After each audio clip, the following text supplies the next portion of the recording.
Bonjour, c'est Jean de MasterChef.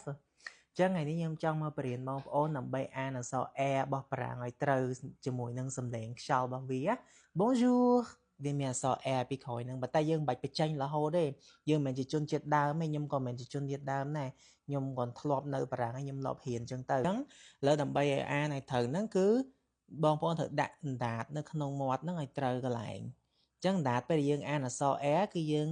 ដាក់អណ្ដាតយើងកល់នៅកន្លែងធ្មេញខាងក្រោមយើងណាដាក់កល់កន្លែងហ្នឹង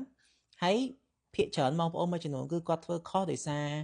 អានចេញមកខុសដោយសារគាត់ព្យាយាមខ្លាំងពេកគាត់ធ្វើខ្លាំងពេកខ្យល់ហ្នឹងគាត់ទៅជាខាកស្ដោះហ្នឹងខ្លាំងពេកវាទៅជាដូចជាខាកស្ដោះវិញវាអត់ព្រោះទេប៉ុន្តែអាសំឡេង air ហ្នឹងគឺសំឡេងដែលស្រាលហើយអត់សូវខ្លាំងទេបើសិនជាជនជាតិរបស់គេនិយាយដើមតែគេនិយាយរហូតសមមាត់ហ្មងគឺវាអត់សូវចេញខ្លាំងទេវាចេញបន្តិចតិចទេអញ្ចឹងដើម្បីបានសំឡេងហ្នឹងគឺយើងធ្វើវាតិចតិចយើងដូចធ្វើយើងចេញខ្យល់មកយើងបិទអាខ្យល់ឡើងកន្លợតហ្នឹង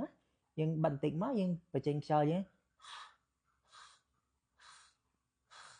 ហើយអណ្ដាតរបស់យើងទល់នឹងអាថ្មិញខាងក្រោមនេះ R R R ទីហោខ្ញុំពាក្យមួយចុះគឺ France la France rural rural rouge rouge raisin raisin មានចង្អុលអីតាក់ទងមួយភាសាបារាំងសិនខ្ញុំអាចឆ្លើយបានខ្ញុំនឹងជួយឆ្លើយណាបាយបាយ